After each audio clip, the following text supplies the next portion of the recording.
So we discussed that in the first lecture, that what is the concept of research, what is research, why we require research, how to do research. Okay, and then we discussed the kinds of research. In the kinds of research, we discuss about the three major kinds. One is that depending on nature of study, other is depending on purpose of study, and the other is depending on research design. So according to nature of study, research can be either qualitative or quantitative. As per the purpose of research, it may be applied research or fundamental research. And depending on the research design, it can be exploratory research or conclusive research. Okay. We can also divide one more kind, that is whether research is doctrinal or non-doctrinal. It is fully based in the library work or data, secondary data and all, or it is purely a field work. You're going to collect data from the field, and it is kind of non-doctrinal research, that is empirical study. So these are the major kinds of the research. And then once you decided that what is the kind of research you're going to do, you can also work out that uh, what is the problem, because you have to identify the problem, you have to review a lot of literature and also do gap analysis and then frame the problem.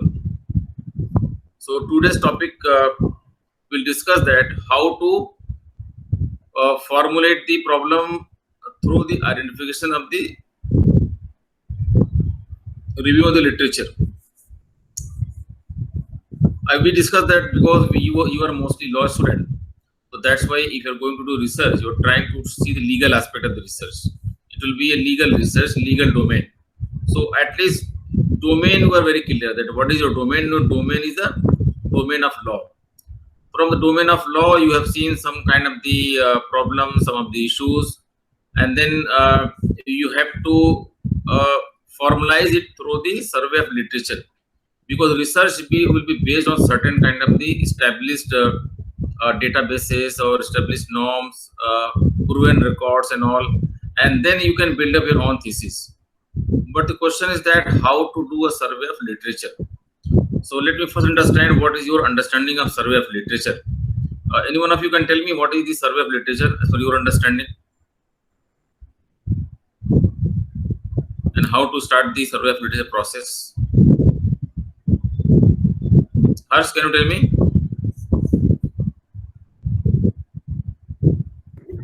Sir, in survey of literature, first we read a lot of literature in order to understand what actually we want from the research, and then we make a lot of survey.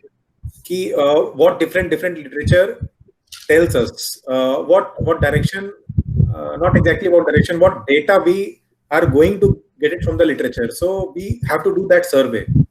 So this is what I meant by survey of literature. Okay, Prerna, can you tell me something? Can you add some points what Harsh has said? Sir, I think I also agree with him what he said about survey of literature, because there are many writers and many books which talk us about like how to do research, or how to मतलब how to मतलब हमें और कैसे मतलब चीजें जाननी चाहिए research के बारे में। तो हर एक बुक का जैसे अलग अलग रिव्यूज होता है, हर एक राइटर का अलग अलग रिव्यूज होगा, तो हम उन सारे डाटास को हम कलेक्ट कर सकते हैं। Then we need to analyse that. Okay, very good. Now we have now we see Eileen has joined. Eileen, welcome to this class. Eileen Brasi, you are getting me?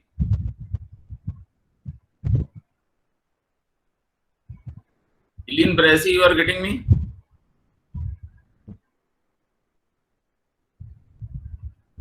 Please switch on your mic.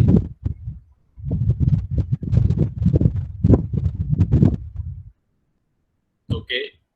Shubham, what is your point? How to do a survey of literature? What is this? What is your understanding? Shubham Rathi?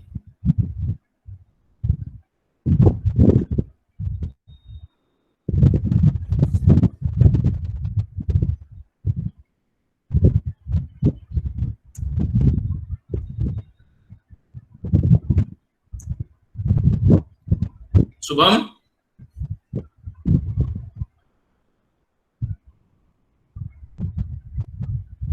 Siddharth Saxena is there?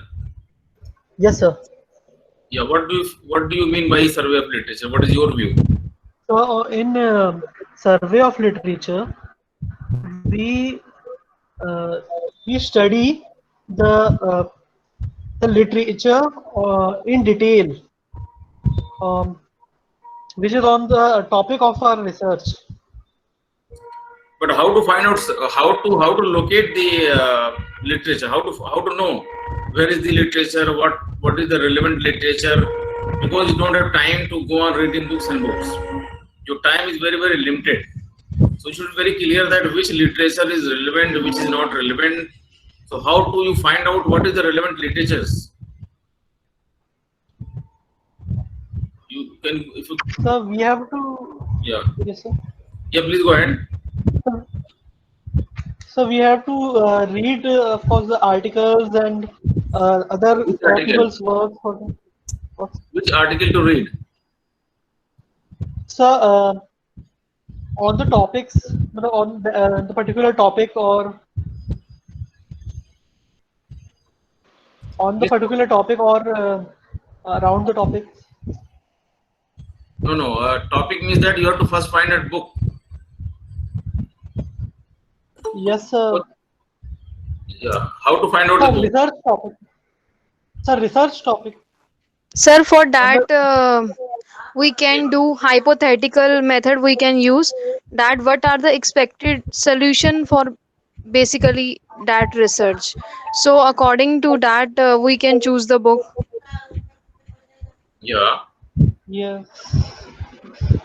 So I told you that depending on the kind of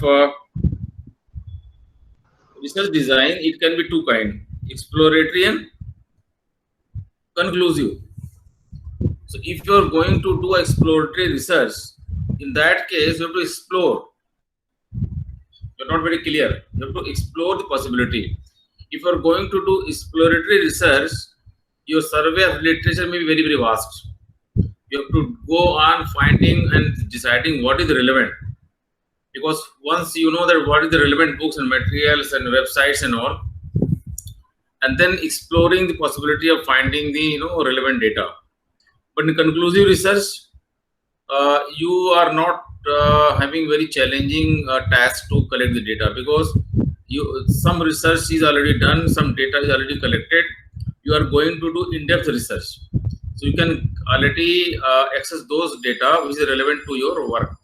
But if you are going to do exploratory research, in that case it will be very challenging for you to find out the data which is relevant to you. For example, when I started my research in 1995 in cyber law, because in 1995 when we have seen the entry of internet and mobile phone in India, we do not have any cyber law. Okay, so we have seen the technology, we have seen the violation started in 1995, and there was no law. And my research started in 1995. So for me, it was an exploratory research. I was exploring the possibility that what can be the Indian cyber law, because we had only traditional laws, IPC, CRPC, contract. But already, if you are buying a mobile phone and you are going to take internet connection, you are signing a contract with the Google or Gmail or that time Rediff Mail, Hotmail. So it is a kind of click-write contract. But those contracts were not admissible in court of law because electronic evidence was not evidence at that time. Okay, so it was an exploratory research for me. So for me, it was a very challenging time. So I traveled all over the country. I went to NASCOM library in Delhi, ILI library in Delhi. I went to National Library in Calcutta. So I went to almost all the library in the country to explore the material in the area of cyber law. I was used to go to all the cyber law, cybercrime conferences to meet the experts. So I was meeting all the lawyers who were trying to handle these cases in the court of law. It was exploratory research. But right now, if anybody is doing research on IT Act of India, a critical analysis of the IT Act of India, or analyzing the cyber contract of India, already we have a enabling provision. Already we have a law. We have IT Act 2000.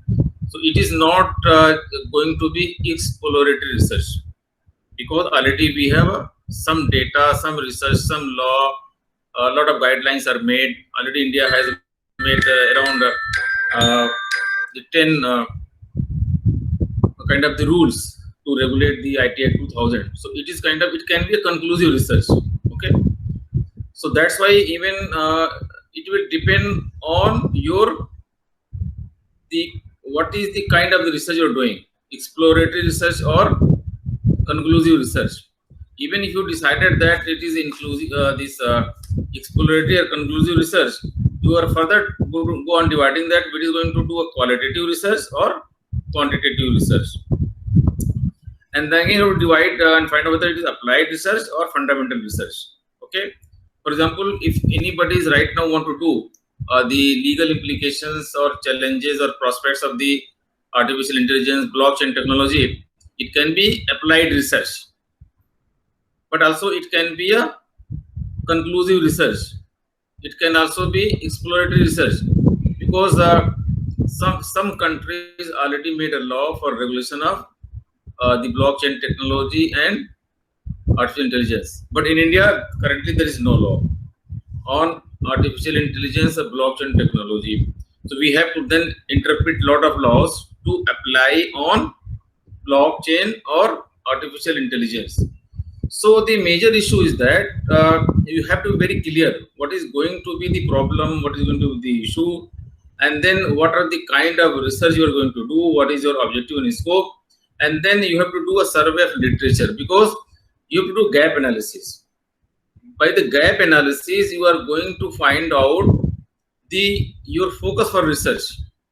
So, for example, if anybody want to do a research on the regulation of the blockchain technology or artificial intelligence, he has to find out the gap from the available literatures. So he has to read IT Act 2000, he has to read current cases, he has to read the IT policy of the Government of India, he has to read the Cybercrime Convention of the European Union of 2000, he has to DMCA Act of the USA. So he has to do a lot of survey and find out, and then from the gap analysis, you can say, I have gone through 20 books, I've gone through the 20 articles, I've gone through the 50 cases from India, foreign countries, and I find some of the relevant provisions somewhere, but there is a major gap, because law is not fully defined. If law is defined, procedure is not defined. If procedure is defined, maybe implementation is a problem. Technicalities are there. People are violating because there is a loophole. Some drawbacks are there. Or even if law is there, maybe there is a lack of awareness. That's why law is not implemented. Regulations are there, but people are not aware. Just like the IT Act 2000 or cyber law. Still, if you go to the police station, lot of police officers will file your case under the IPC, because they are not aware that there is cyber law, and they can also file an FIR under the IT Act. And sometimes they are aware, but they will file your case under IPC, because for the investigation officer, that is the police in charge, if you file an FIR, he will have challenge, because for investigation of the cyber crime, he has to do a lot of challenging tests, and sometimes they are not fully aware, they are not fully competent, so they will try to take your case under the IPC. Okay, so once you are going to do a survey of literature, the major issue is that where is the literature, what literature I should read, what literature I should not read. So if you want to do research in a domain, so law is very clear, then you must decide you're going to do your research is focusing on civil law or criminal law. If you're doing criminal law, then you have to find out criminal law has procedural aspect, substantive aspect. Also, currently the criminal law has the national aspect, international aspect.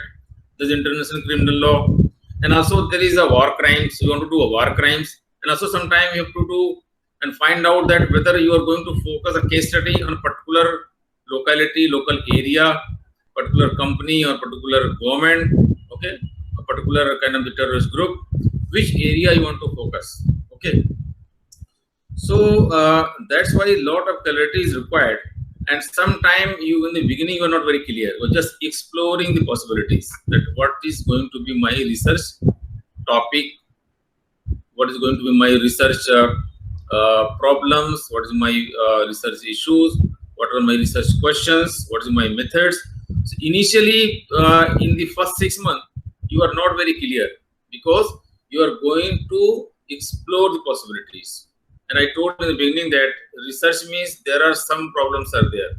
If there is no problem, no research is required. So problem is the basic source for development and research. If you face a problem, you start finding the solutions. So, but you have to justify from the literatures. And sometimes you go through the literature, there is no literature available. You find very limited resources, and then you decided to go to the field because literature is silent. It's not able to tell. Then you may go to the field, and you go and take the interview and go and take the questionnaire to ask the people that what they are feeling about that particular problem. So generally, if you ask about the legal research, what are the major sources for law? You know what is source of law. You might have read in the international law the sources of law. So what is law? Anybody can tell what is law? Because to know the sources of law, you must know first what is the law. So anybody can tell me what is law?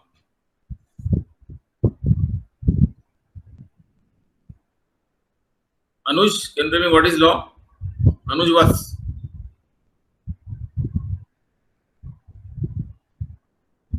Anuj, you are there? Ji sir, good afternoon. Good afternoon, Anuj. Tell me what is law? Sir, network. Hello. Yeah, tell me what is law? Are you getting me? मेरी आवाज आ रही है? Yes, I am getting you. Tell me what is law? And sir, law is an official rule of country or state that say what people may or may not do. Okay. And what are the examples? What are the examples of law? Example are like,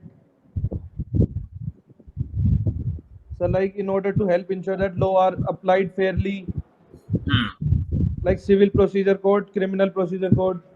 Yeah.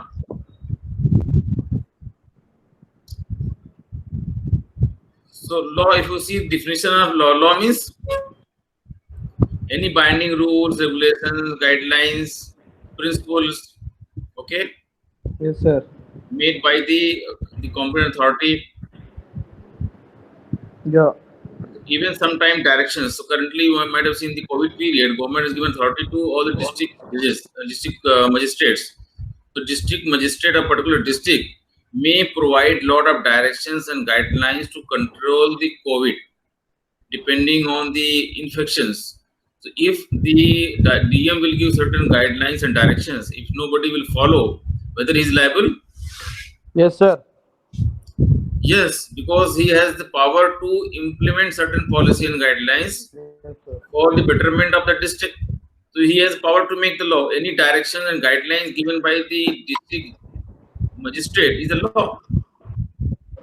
Okay. So definition of law is very, very vast. So law made by the parliament, by Vidhan Sabha, okay, law decided By Lok Sabha. by different courts in different cases. As per the Article 141 of the Indian Constitution, law declared by the Supreme Court of India is binding on all the courts. As per the Bengal immunity case, law declared by the higher courts are bound to be followed by the lower courts. Okay, even Supreme Court is bound to follow the judgments given by the higher bench to the lower bench. Okay, so law is a very wide field. So that's why you have to, even if some problem is there, some violations are going on, you have to see what is the law, whether it is mentioned in some statutes or declared in some cases, or it is some guidelines are there, some principles are there, and sometimes there is a complete silence. There is no law. Those Basically, law is everywhere in life. Yeah. So for the survey of literature, you have to do a lot of survey of available resources, whether in that particular problem, any regulation is there or not. by Government of India, by any state government, by Supreme Court of India, by High Courts, or there is some kind of the policies are there, or if nothing is there, you have to apply justice, equity, and good conscience by that particular the process. What is going to be the force of law? So there is a source of law and there is a force of law. So these are sources of law, and there is a force of law. So sometimes law is there, but law may be repugnant, law may be not repealed, law may be kind of not implementable. So a lot of things are there. So there is a source of law, there is a force of law. So for any survey of literature, you have to find out the legal documents, and you have to review those documents and find out that whether any gap is there in that area or not. If any gap is there, then for that gap you must do a research that what is going to be the proper law as per the, because no law can be unconstitutional. So if any law is there, you can review the law, whether law is kind of the over regulations are there, or there is no regulation is there, then you can recommend Government of India for formulation of the law. But I told you that there are millions and millions books are there in the libraries, in the market, e-books, and you cannot have scope to read all the books. So how concisely and how intelligently you can filter out the material, and then in that case you will be able to save your time. So you should not waste your time also, because everybody has a limited time period. Okay, and if you just go on wasting your time and reading the unwanted material, you will be wasting your time. So what is wanted, unwanted? Anything relevant to your topic of your research, your focus area of research, your object and scope is relevant. Anything is not relevant to your objective, scope, problem, issues is not relevant material. You are not supposed to read. So you have to know collection of the material. You have to collect the material. So first task of literature review is that collection of the material. So you have to frame the problem. You know the topic, you frame the problem, you frame the research questions, and then you are go on actually in the process of the survey of literature. Those questions may also be changed because you have just one area. Okay, so first, once you start the research, you have an area, and once you go on doing the lot of survey of literature and also exploratory research and all, you can then slowly can build up your topic. And then once you build up a topic, then slowly you can start finding out what are the research questions. And these questions will come out after the literature review, because those literatures are silent, not able to solve that question. If the answers are already available in the current literatures, any case, any principle, any guideline, any document, any policy, then your research is not required. The first thing is that finding out the gap. So gap analysis is the first test of research ability. If anybody can do a very good gap analysis, it means that he is a very good researcher, because he is able to exactly get the real gaps. For example, once infection of the coronavirus started in the world, people were worried that what is going to be the best medicine for coronavirus. Then they realized that there is no direct medicine, because it was totally new virus. And to kill that virus, there is no direct medicine is there. Only we have the medicine which are indirectly supporting that particular virus, and they're trying to improve the immunity of your body, so your body can create the antibodies to kill the virus. Okay, so this way it means that after so many surveys, so many analysis, what is the gap? Gap is that there is no current medicine of coronavirus. So it means that what is action required? We have to make a medicine. Then how to make a medicine? What is the good medicine? Best suited medicine? Scientists are already working. So this is a medical problem. Coronavirus is a medical problem because there is no medical solution. Same way, there are a lot of legal problems, and there is no solution provided in the material, in the literatures, in the law, in legal books, cases, articles, all these guidelines. So you have to. So best part is that finding the gap analysis. So from these literatures, you have to find the gap. But then how to then write the literature review? So you have to read the books. So there are 3 levels of kind of the reading. One is the scanning. Just simply you are opening the titles, going to the index, okay, and just scanning the book. From the scanning, you can decide whether that book is relevant or not. So first requirement of the gap analysis or literature review is that you do scanning. So you might have scanned 100 books and you realize that only out of 110 books are relevant. Scanning. Then second level is reading. So now you have to remove 90 books because these 90 books are not relevant to your topic. After scanning, you got only 10 books. In the 10 books, now you have to start reading. How to read? Then you start opening the chapters and just read the headings, different headings, 1 or 2 lines, this and that. You find out that whether a book is relevant or not. And you found that out of 10 books, 5 books have very 1 or 10%, 20% relevant material, and 80 to 90% materials are not relevant. And other 5 books, some books has 20%, some book has 50%, some book has 40%. So you realize those particular topics and chapters relevant to your book. Now then start reading. You read those relevant portions and then find out the gap. So once you realize those gap analysis, then you have to find out the, you have to frame the questions, and after framing the question, you have to settle the hypothesis. Once set the hypothesis, then you have to start studying. So there is 3 levels: scanning, reading, and studying. Once you know that what is your question, what is the research question, what is the hypothesis, you start doing the studying.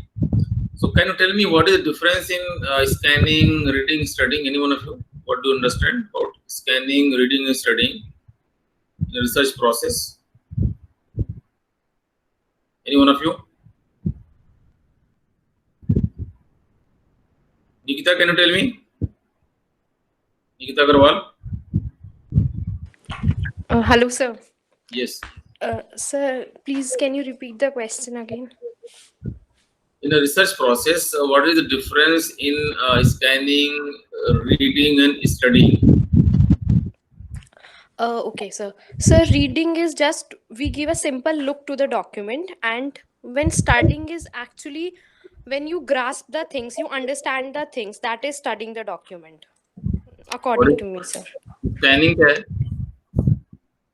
Sir, Scanning. it is giving a mere look to the document, that I just look at the documents and I see what are the topics and all.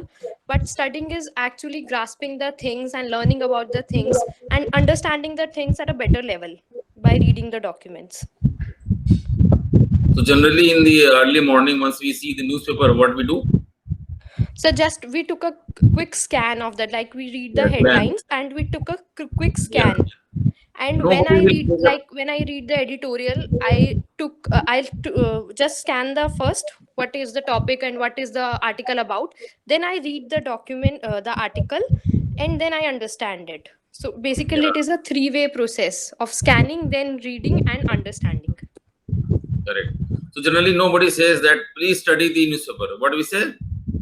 Yeah. Read the newspaper. Read the newspaper. Nobody says study the newspaper. Okay.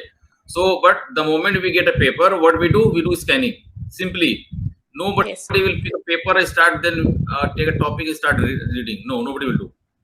It's a common phenomenon, natural process. You just get a paper, then you do scanning. So Yes, first sir. page, second page, third page. Just you, sometimes people will see first page and last page, or because first page and editorial page.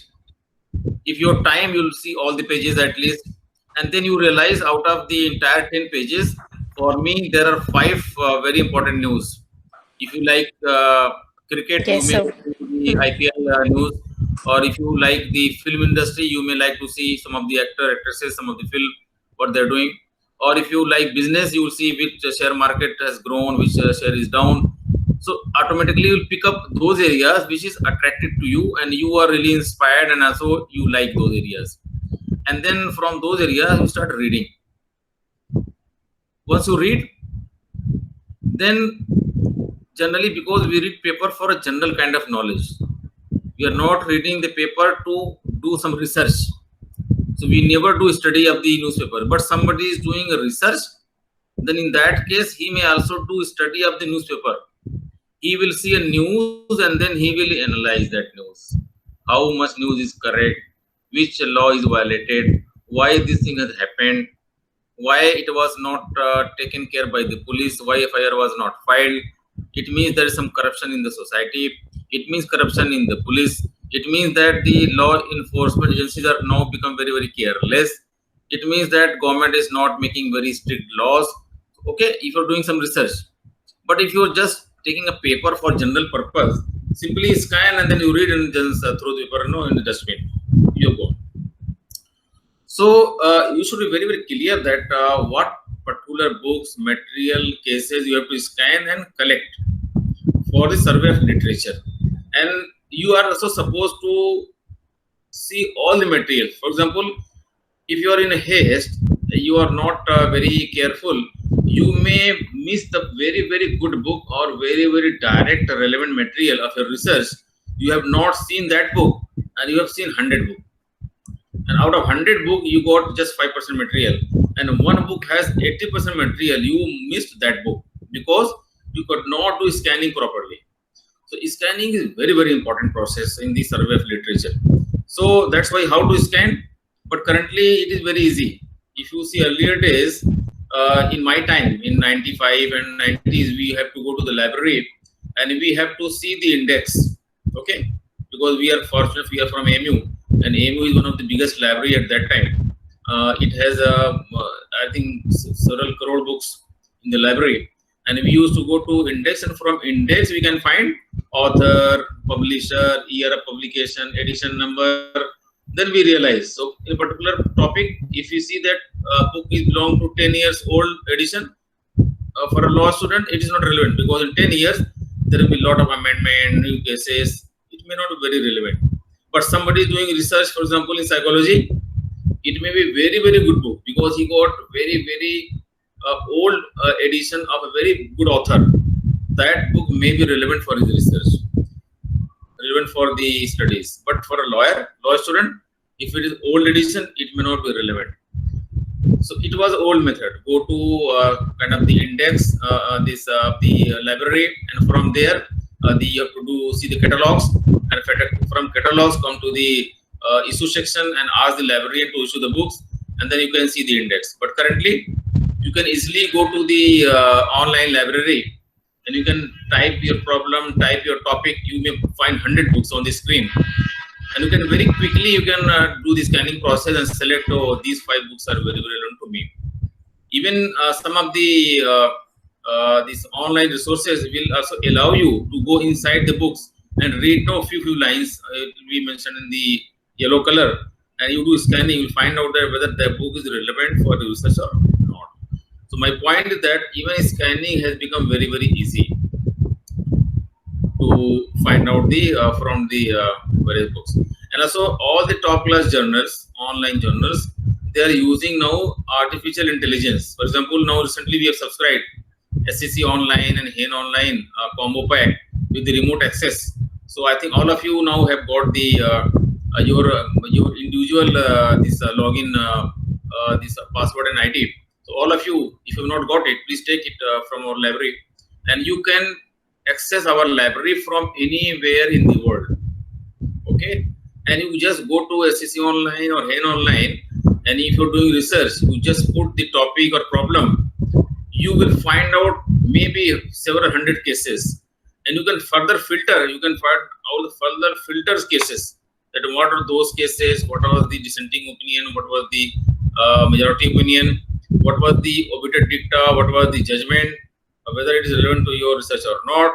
So, because of the artificial intelligence, because of the refinement of the online journals, it is very, very easy. In our time, we used to go to library to open the AIR, and from the AIR, it was very difficult task to find out the relevant cases in one area, because you have to read several AIR index to find out, and then you go to the particular case and see the head notes, this and that, read judgment line, and then understand whether case is relevant to you or not.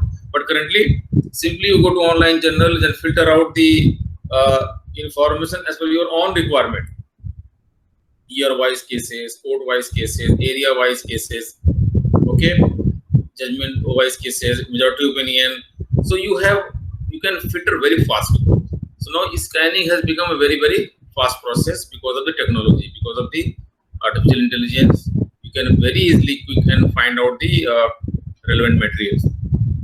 And once you're able to filter out the material through scanning, then you have to read. Once you read the material, then you can get the real crux that what you have 10 problems, but for one problem, one book is providing the solution. It means 9 problems are not available. Solution for the 9 problems are not available.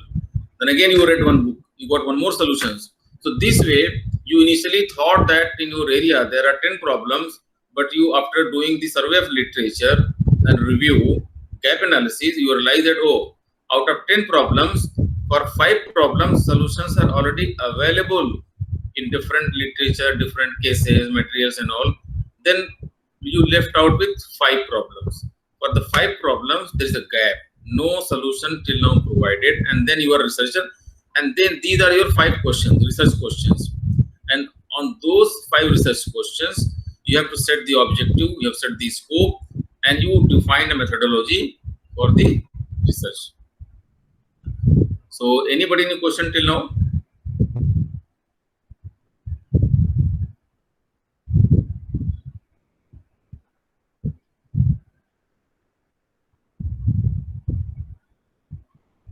Okay. So, once you decided that what is survey of literature, then you have to write the survey in a particular format. Okay. So, you may be knowing that the citation methods, I will be discussing later on the citation methods, but the survey of literature will also be written in a particular format. So, just like the bibliographic format. So, you have to write that I have gone through the books by very famous author named Kailash Roy, and then title is this, publication year is this, from page number to this page number, and this is the, I have found very few pages relevant to my area of research, but the entire book is not relevant. So only 5% relevancy of this book is there in my area of research, or this book is relevant for my issue number, this is this, like this. So you have to write the survey of literature in a particular format. So I gone through this case, this article. So one challenge is that scanning and finding and filtering out the relevant material. Then you have to read the material.